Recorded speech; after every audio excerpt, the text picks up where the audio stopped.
జ్ఞానం మీ భవిష్యత్తును నిర్మిస్తుంది. డిజిటల్ ప్రపంచంలో మీ విజయానికి మార్గదర్శి.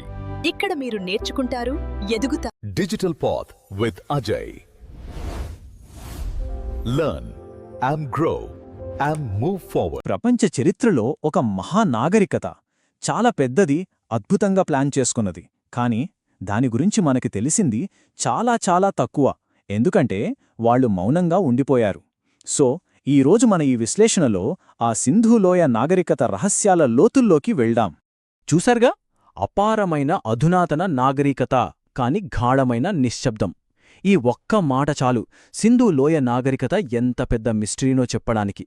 వాళ్లు అద్భుతమైన నగరాలు కట్టారు, గొప్ప టెక్నాలజీ వాడారు, కాని వాళ్ల కథేంటో మాత్రం మనకు చెప్పకుండానే వెళ్ళిపోయారు. ఆ నిశ్శబ్దం వెనుక దాగున్న కారణాలేంటో మనమిప్పుడు చూదిద్దాం. మనకు ప్రాచీన నాగరికతలు అనగానే వెంటనే ఏం గుర్తొస్తోంది? ఈజిప్టు పిరమిడ్లు, మెసొపటేమియా రాజులు, వాళ్ల కథలు. కరెక్టే గదా? కాని సింధులోయ నాగరికత మాత్రం వీటికి పూర్తి భిన్నం. ఇక్కడ అలాంటి రాజులు లేరు, పెద్ద పెద్ద దేవాలయాలు లేవు, అసలు వాళ్లను గుర్తుపట్టే ఆనవాళ్లే లేవు. ఇదే ఈ నాగరికతను ఇంత ప్రత్యేకంగా, ఇంత మిస్టరీగా మార్చేసింది. సరే, మన పరిశోధనలో మొదటి అడుగు వేద్దాం. వాళ్లు కట్టిన ఆ అద్భుతమైన నగరాల గురించి తెలుసుకుందాం. ఇవి కేవలం నగరాలు కావు, తమ కాలం కంటే ఎంతో ముందున్న స్మార్ట్ సిటీలు. ఒకసారి ఈ నంబర్స్ చూడండి. సింధులోయ నాగరికత దాదాపు 13 లక్షల చదరపు కిలోమీటర్లు విస్తరించి ఉంది. అంటే ఆ కాలంలో ఉన్న ఈజిప్ట్, మెసొపటేమియా నాగరికతలను రెండింటినీ కలిపినా కూడా వాటికంటే ఎన్నో రెట్లు పెద్దది. ఆలోచించండి, కాంస్య యుగంలోనే ఇంత పెద్ద నాగరికత. నిజంగా ఆశ్చర్యమే కదా. 1 2 4 ఇదేదో గణిత పాఠం అనుకోకండి. ఇది ఒక విప్లవాత్మకమైన ఆధారం. 100 కిలోమీటర్ల దూరంలో ఉన్న నగరాల్లో కూడా దొరికిన ప్రతి ఇటుక ఒకే సైజులో, ఒకే నిష్పత్తిలో ఉంది. ఎత్తు 1 అయితే వెడల్పు 2, పొడవు 4. ఇంత ఖచ్చితమైన స్టాండర్డైజేషన్ ఎలా సాధ్యమైంది? ఇది వాళ్ల దగ్గర ఎంత బలమైన వ్యవస్థ ఉండేదో చెప్పడానికి ఒక పెద్ద సాక్ష్యం.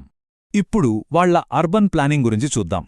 మొహెంజొదారో లాంటి నగరాలను చూస్తే ఆశ్చర్యం వేస్తుంది.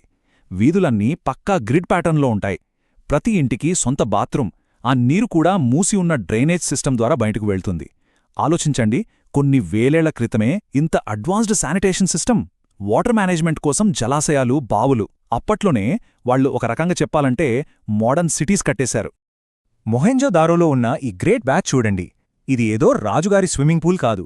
ఇది ప్రజలందరూ కలిసి పవిత్ర స్నానాలు ఆచరించే ఒక సామూహిక ప్రదేశం అని పురావస్తు శాస్త్రవేత్తలు భావిస్తున్నారు. అంటే ఇక్కడ అధికారం ఒక రాజు చేతిలో కాకుండా ప్రజలందర్నీ కలిపి ఉంచే ఒక సామూహిక వ్యవస్థ చేతిలో ఉండి ఉండొచ్చు. సరే, నగరాలు అద్భుతంగా ఉన్నాయి.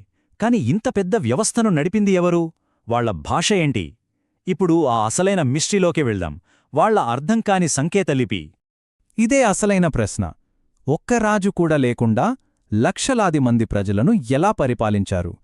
మనకు తెలిసిన చరిత్రలో ఇలాంటిది చాలా అరుదు. అర్బనిజం వితౌట్ మోనార్కీ, అంటే రాజు లేకుండానే నగరాలను నిర్మించి ఒక మహానాగరికతను నడపడం. ఇది ఎలా సాధ్యం? ఈ ప్రశ్న దశాబ్దాలుగా చరిత్రకారులను వేధిస్తూనే ఉంది. ఇక్కడ చూడండి, ఈ తేడా చాలా స్పష్టంగా కనిపిస్తోంది. ఒకవైపు ఈజిప్ట్, మెసొపటేమియాలలో రాజుల కోసం కట్టిన భారీ భవనాలు, వాళ్ల సమాధులు, పెద్ద పెద్ద గుడులు. మరోవైపు సింధులోయలో అలాంటివి ఏమీ లేవు. రాజభవనాలు లేవు, రాజసమాధులు లేవు. పైగా ఇళ్లన్నీ దాదాపు ఒకే సైజులో ఉన్నాయి. బహుశా ఇది వాళ్ల సమాజంలో సమానత్వానికి ప్రతీకయేమో. వాళ్లు మనకు చెప్పాలనుకున్న కథ అంతా ఈ చిన్న చిన్న ముద్రికల మీద ఉన్న దాదాపు 400 నుంచి 600 సంకేతాలలోనే ఇరుక్కుపోయింది. చూట్టానికి ఎంతో అందంగా ఉన్న ఈ బొమ్మల వెనుక ఉన్న భాష ఏంటో, దాని అర్థమేంటో ఇప్పటికీ ఎవ్వరికీ తెలియదు. ఇది ఒక ఛేదించలేని రహస్యంలాగే మిగిలిపోయింది. ఈ లిపిని మనం అర్థం చేసుకోలేకపోవడమే అసలు సమస్య. ఈ సీల్స్, కుండల మీద దొరికిన ఈ లిపిని చదవగలిగితే వాళ్ల రాజకీయాలు, వాళ్ల భాష, వాళ్ల దేవుళ్ళు, ఇలా ఎన్నో విషయాలు మనకు తెలిసేవి. ఇది ద్రావిడ భాషేనా లేక మరేదైనా కొత్త భాష? ఈ ఒక్క ప్రశ్నకి సమాధానం దొరికితే దక్షిణాసియా చరిత్రలోనే అతి పెద్ద పజల్ను మనం సాల్వ్ చేసినట్టే. ఇంత గొప్పగా వెలిగిన నాగరికత చివరికి ఏమైంది? దాని పతనం కూడా దాని పుట్టుకలాగే ఒక పెద్ద మిస్టరీ. వాళ్లు ఎలా నెమ్మదిగా, నిశ్శబ్దంగా కనుమరుగయ్యారో ఇప్పుడు చూద్దాం. సింధు లోయ నాగరికత పతనం ఏదో ఒక్క రోజులో జరిగిపోయింది కాదు, అది ఒక నెమ్మదైన ప్రక్రియ. దీనికి చాలా కారణాలున్నాయని పరిశోధకులు నమ్ముతున్నారు. 1. వాతావరణం మార్పు. ఋతుపవనాలు బలహీనపడి వ్యవసాయం దెబ్బతిన్నది. 2. వాళ్లు ఆధారపడిన నదులు ఎండిపోవడం మొదలయ్యాయి. 3. మెసపటేమియాతో వాళ్ల వ్యాపారం పడిపోయింది. ఇలా అన్ని వైపుల నుంచి ఒత్తిడి పెరిగి నెమ్మదిగా మహానాగరికత క్షీణించింది. గతంలో చాలా కాలం పాటు ఆర్యుల దండయాత్ర వల్లే ఈ నాగరికత అంతమైందని ఒక థీరీ ఉండేది. కాని అక్కడ యుద్ధం జరిగినట్టుగా గాని, పెద్ద ఎత్తున దాడులు జరిగినట్టుగా గాని ఎలాంటి పురావస్తు ఆధారాలు లభించలేదు. అందుకే ఇప్పుడు చాలామంది స్కాలర్స్ ఈ దండయాత్ర సిద్ధాంతాన్ని అంగీకరించట్లేదు.